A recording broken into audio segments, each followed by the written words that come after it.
مغربی کنارے میں شہداء کی تعداد 114 تک جا پہنچی۔ اسرائیلی فوج نے قلقیلیہ اور جنین پناہ گزین کیمپ پر بلڈوزر چڑھا دیے۔ نابلس میں بھی بختربند گاڑیوں کی مدد سے کارروائی کی گئی۔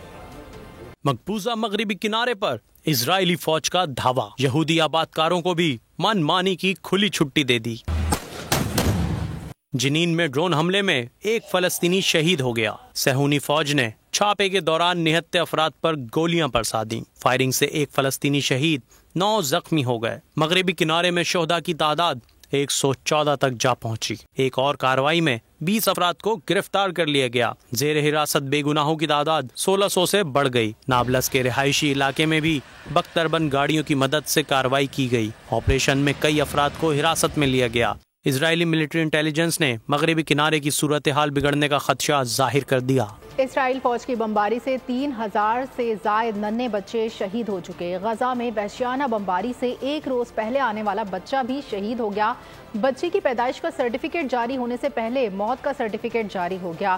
فلسطینی صحافی نے کفن میں نومولود کی لاش دنیا کو دکھا دی۔ حماس نے آخری گولی، آخری سانس اور خون کے آخری قطرے تک لڑنے کا اعلان کر دیا۔ جدید ترین گائیڈڈ میزائل سے اسرائیل کی ہلاکت خیز بختربند ٹرک ٹائیگر کے پرخچے اڑا دیے۔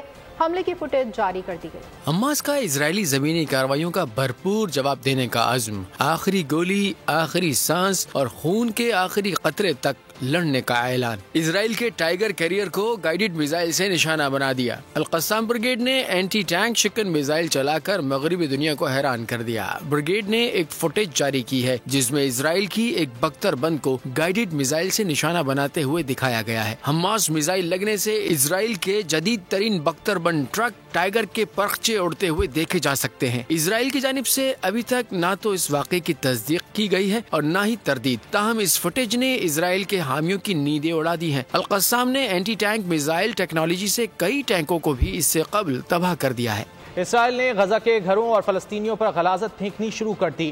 اسرائیلی پولیس کی بختربند واٹر کینن گاڑیاں اب فلسطینیوں کے خلاف نیا حربہ استعمال کر رہی ہیں اور اب پانی کی جگہ ان پر گٹر کا گندا غلیظ پانی فائر کر رہے ہیں۔ سیوریج کے اس گندے پانی میں جان لیوا کیمیکل ملانے کا بھی انکشاف ہوا ہے۔ اس حرکت سے فلسطینی علاقوں میں تعفن اور بو پھیل رہی ہے جس سے سانس لینا دشوار ہو رہا ہے۔ اور اسرائیلی سفاکیت کا ایک مظاہرہ فوٹیج کی شکل میں منظر عام پر آیا ہے جس میں اسرائیلی ٹینک ایک زخمی فلسطینی کو رسی سے باندھ کر گھسیٹتے ہوئے لے کر جا رہا ہے۔ فلسطینی کو 2 گھنٹوں تک گھسیٹا گیا، وہ زخموں کی تاب نہ لاتے ہوئے شہید ہو گیا۔ جس طرح بھارت نے مقبوضہ کشمیر میں ایک زندہ نہتے کشمیری کو جیپ کے آگے باندھ کر انسانیت کی تذلیل کی، ویسے ہی اسرائیلی فوج نے فلسطینی شہید کی لاش کی بھی بے حرمتی کی ہے۔ آج اسرائیل، اس سے پہلے ہندوستان، دونوں ملکوں کی ناپاک فوجیں جنگی جرائم میں ملوث، دیگر اقوام کو جانور سمجھتی ہیں۔ اسرائیل نے زخمی فلسطینی کو اتنا گھسیٹا کہ وہ زخموں کی تاب نہ لاتے ہوئے شہید ہو گیا۔ آج سے 6 سال قبل ایسی ہی سفاکیت کا مظاہرہ ہندوستانی فوج نے 26 سالہ کشمیری فاروق ڈار کے ساتھ غیر انسانی سلوک روا رکھتے ہوئے کیا۔ ہندوستانی فوج کے اہلکار فاروق ڈار کو 6 گھنٹوں تک جیپ پر انسانی ڈھال بنائے وادی کی گلیوں میں گھومتے رہے۔ بھارت نے جنیوا کنونشن کی خلاف ورزی کی اور نہتے انسان کو ڈھال بنا کر جنگی جرم کا ارتکاب کیا۔ Jammu and Kashmir human rights commission کے حکم پر یہ مذموم حرکت کرنے والا میجر گوگوئی کو 10 لاکھ روپے متاثرہ کشمیری کو ادا کرنے کا حکم دیا گیا، لیکن ہندوستانی فوج نے حکم عدولی کرتے ہوئے میجر گوگوئی کو بھارتی آرمی چیف بپن راوت کے ہاتھوں خاص ایوارڈ دلوایا۔ بھارت اور اسرائیل کے غیر اقوام کے متعلق خیالات اور رویے انتہائی غیر انسانی ہیں اور یہ اپنے سوا تمام قوموں کو جانور سمجھتے ہیں۔ خوشیاں مناؤ، ہمارے بچے جنت میں ہمارے منتظر ہیں۔ فلسطینی جذبہ شہادت سے سرشار شہری نے نعرہ تکبیر بلند کرتے ہوئے بچوں کی شہادت پر مٹھائی تقسیم کی۔ غزہ میں فلسطینیوں پر ہونے والے انسانیت سوز مظالم نے عالمی ضمیر کو جھنجھوڑ کر رکھ دیا۔ دنیا بھر میں اسرائیل کے خلاف عوام سڑکوں پر نکل آئے۔ مختلف ممالک میں فلسطین کے حق میں مظاہرے کیے گئے۔ داغستان ایئرپورٹ پر تل ابیب سے اسرائیلی پرواز کی اطلاع پر ہجوم نے دھاوا بول دیا۔ غزہ لہو لہو، دنیا بھر میں فلسطین کے حق میں صدائیں بلند، اسرائیل نفرت کا مرکز بن گیا۔ پاکستان ایئرپورٹ پر تل ابیب سے اسرائیلی پرواز پہنچنے کی اطلاع پر ہجوم امڑ آیا اور دھاوا بول دیا۔ ٹرمینل کے دروازے توڑ دیے، سیکیورٹی حصار توڑتے ہی جہاز کا گھیراؤ کر لیا۔ مظاہرین نے فلسطینی پرچم لہرائے، اسرائیل کے خلاف نعرے لگائے۔ مسافر طیارے میں پناہ لینے پر مجبور ہو گئے۔ سیکیورٹی فورسز کی اضافی نفری نے پہنچ کر صورتحال پر قابو پایا۔ امریکی ریاست ٹیکساس میں مظاہروں میں شدت آ گئی۔ ہیوسٹن کے ڈاؤن ٹاؤن میں ہزاروں افراد نے دوسرا بڑا مظاہرہ کیا۔ کینیڈا کے شہر ٹورنٹو میں اسرائیل کے خلاف ریلی نکالی گئی۔ مظاہرین نے جنگ بندی کا مطالبہ کیا۔ لبنان میں فلسطینیوں سے اظہار یکجہتی کا سلسلہ جاری ہے۔ فرانس میں بھی عوام نے فلسطینیوں سے بھرپور اظہار یکجہتی کیا۔ برلن اور سڈنی میں بھی لوگ فلسطینیوں کے حق میں سڑکوں پر نکل آئے۔ سویڈن کے شہر مالمو میں بھی مارچ کیا گیا۔ اور اسرائیل کو انٹیلیجنس میں بھی شکست کا سامنا۔ ہیک ٹی ویسٹ گروپ نے اسرائیلی انٹیلیجنس سروس موساد کا پروگرام ہیک کرنے کا دعویٰ کر دیا۔ ہیک ٹی ویسٹ گروپ کی موساد کے ڈیٹا تک رسائی کے بعد دنیا میں نئی بحث چھڑ گئی ہے۔ انٹیلیجنس پر بلین ڈالرز خرچ کرنا اسرائیل کے کسی کام نہ آیا۔ ہیک ٹی ویسٹ گروپ نے اسرائیلی انٹیلیجنس سروس موساد کا سسٹم ہیک کر دیا۔ ہیکرز نے موساد کے اہم اراکین کے نام، ای میل اور آپریشنز کا ڈیٹا بھی لیک کر دیا۔ ہیکرز نے کارروائی کو غزہ میں جاری نسل کشی کا بدلہ قرار دیا۔ اس سے پہلے ہیکرز نے اسرائیلی ٹی وی کو بھی ہیک کیا تھا۔ اسرائیلی ٹی وی پر فلسطین کا نغمہ چلایا گیا تھا۔ ہیک ٹی ویسٹ گروپ کی اہم ڈیٹا تک رسائی نے دنیا کے سامنے اسرائیلی نام نہاد انٹیلیجنس اہلیت کی پول کھول دی ہے۔ غزہ میں جاری قتل عام پر ہالی ووڈ انڈسٹری کو بھی ہوش آ گیا۔ آسکر ایوارڈ یافتہ اداکارہ اینجلینا جولی نے کہا ہے کہ نہتے انسانوں کے قتل عام کو جائز قرار نہیں دیا جا سکتا۔ نامور امریکی ماڈل بیلا حدید نے اسرائیلی جارحیت کو روکنے کے لیے امریکی صدر جو بائیڈن کو خط لکھ دیا۔ خط پر نامور فنکاروں نے بھی دستخط کیے۔ غزہ کے نہتے مظلوموں کی صدائیں سن کر ہالی ووڈ فنکاروں نے چپ توڑ دی۔ آسکر ایوارڈ یافتہ اداکارہ اینجلینا جولی نے غزہ میں جاری جارحیت کو مسترد کر دیا۔ اداکارہ نے انسٹاگرام پر ایک پوسٹ میں لکھا، نہتے انسانوں کے قتل عام کو جائز قرار نہیں دیا جا سکتا۔ نامور امریکی ماڈل بیلا حدید نے اسرائیلی قتل عام کو رکوانے کے لیے امریکی صدر کو خط لکھ دیا۔ بیلا نے خط میں لکھا، معصوم زندگیاں خطرے میں ہیں اور امریکہ نے اسرائیل کو کھلی چھوٹ دے رکھی ہے۔ دعا لپا، انڈریو میکلمور، ڈیپلو کیرولائن سمیت مختلف فنکاروں نے خط پر دستخط بھی کیے۔ امریکی یہودی ٹک ٹاکر غزہ کی صورتحال پر آپ دیدہ ہو گئی۔ ٹک ٹاکر نے اپنے پیغام میں کہا، اسرائیل نے میرے لوگوں کو مشتعل کر دیا ہے۔ فلسطین پر اسرائیل کی بدترین جارحیت کے خلاف پاکستان کے طول و عرض میں شدید احتجاج کیا گیا۔ اسلام آباد میں جماعت اسلامی کی جانب سے احتجاجی مارچ کیا گیا۔ سراج الحق کا کہنا تھا کہ اسرائیل کے ظلم کے خاتمے تک تحریک جاری رہے گی۔ 19 نومبر کو لاہور میں ملین مارچ کریں گے۔ کوئٹہ میں JUI کی جانب سے بڑا احتجاجی پنڈال سجا لیا گیا۔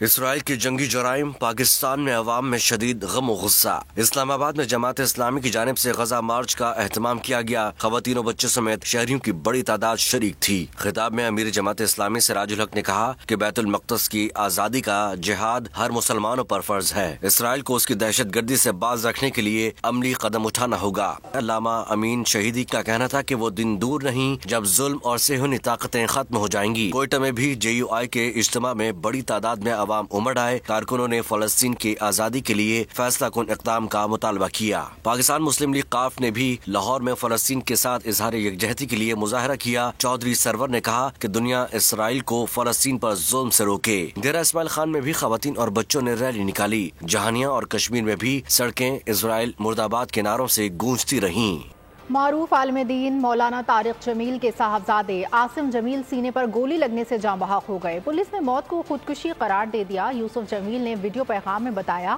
کہ ان کے چھوٹے بھائی بچپن سے شدید ڈپریشن کے مریض تھے۔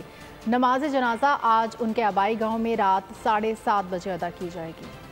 طارق جمیل کے بیٹے کی افسوسناک موت، سینے میں گولی مار کر زندگی کا خاتمہ کر لیا۔ مولانا طارق جمیل نے ایکس اکاؤنٹ پر بیٹے کی موت کی تصدیق کی، لکھا، تلبامہ میں میرے بیٹے عاصم جمیل کا انتقال ہو گیا ہے۔ اس حادثاتی موت نے ماحول کو سوگوار بنا دیا ہے۔ RPO ملتان سہیل چودھری نے بتایا، عاصم جمیل نے دوران ورزش گارڈ سے پستول چھین کر خود کو گولی مار لی۔ عاصم کے بڑے بھائی یوسف جمیل نے ویڈیو پیغام میں کہا کہ ان کے چھوٹے بھائی بچپن سے شدید ڈپریشن کے مریض تھے۔ عاصم جمیل کی نماز جنازہ آج رات 7:30 بجے آبائی گاؤں رئیس آباد تلوامہ میں ادا کی جائے گی۔